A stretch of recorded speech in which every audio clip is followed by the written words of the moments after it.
Firstly, the design of the Xbox One S is pretty damn good. It's a clean white box, essentially, with one textured half. No unnecessary frills here. As a guy who finds modern design very appealing, this is aesthetically the best looking console ever made. The controller is good. The black on white design makes it look really slick. The build quality is fairly good. Not up to Sony standards, but much better than the old standard Microsoft controller. It fits the hand well.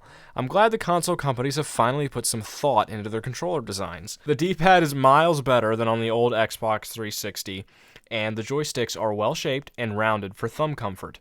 Oddly, the adhesive holding down the rubber seems to be creeping out where it doesn't belong, so I'm not sure exactly how long it'll be before these joysticks wear out. The triggers are curved a bit, which helps with comfort, but optimally they would be rounded and have no sharp angles at all.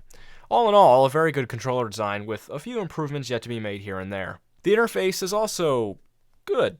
It seems like a lot of important things can be a little buried, but still, it's a big improvement upon generations past. Strangely, the app which allows you to play Blu-rays and DVDs is not pre-installed. It has to be downloaded from the store. It probably saves Microsoft money on licensing costs, but if you don't need it, then you may as well save the space, because even a 500GB hard drive can fill up remarkably fast considering how huge the installs are for modern games. Assassin's Creed Syndicate was like 40GB. Speaking of games, what games?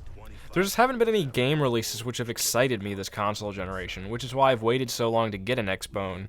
Outside of the Assassin's Creed games, by the way, Unity sucks, don't buy it, and Gears of War, there's still nothing I'm hugely interested in playing. As a gaming box, it's not even the best one you can get, as the PS4 outpaces it spec-wise. I mainly got it to use as a media box, and honestly, I feel that is what it's best at. The Xbox One S has a 4K Blu-ray player, automatically making the box a good value for those who care about such things. And pretty much any streaming app you could ask for is available to download from the store, usually for free. Pandora, Netflix, Amazon Video, and a host of television network apps are available. And Kinect makes the media experience pretty darn great. Unfortunately, Microsoft eliminated the proprietary Kinect port from the One S, so now you need a clunky adapter to attach a Kinect to your Xbox One. Once you calibrate it, the voice controls work really well, even in the face of loud background noise. I find myself having to raise my voice to get Kinect to hear me, but only slightly. And accuracy is pretty darn good. You have to speak commands exactly for the default voice controls to work. You can switch to Cortana, which gives you more leeway, but Cortana's calls to remote server mean that simple pause and play commands take a few extra seconds, whereas Xbox pause is pretty quick. As a gaming peripheral, I wouldn't bother with Kinect.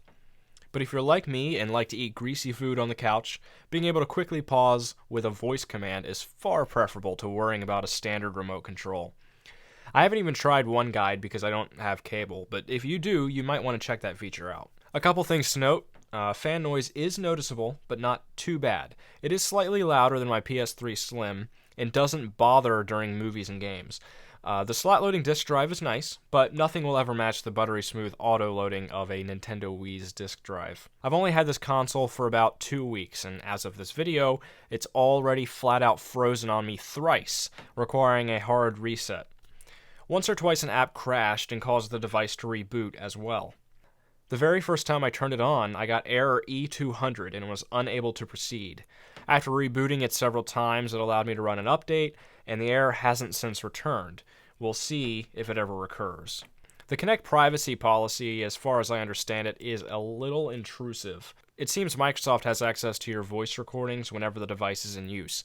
Luckily, I always make sure it's off when discussing my plans to overthrow the government. In conclusion, I have to give the Xbox One S a 6 out of 10, but the Xbox One S with Kinect an 8 out of 10.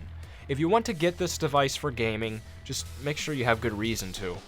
Consoles and PCs are converging, and exclusive titles are going the way of the dinosaur, but even so, at $299, the One S is a good value by any measure. It would certainly be cheaper than buying or building a living room gaming PC.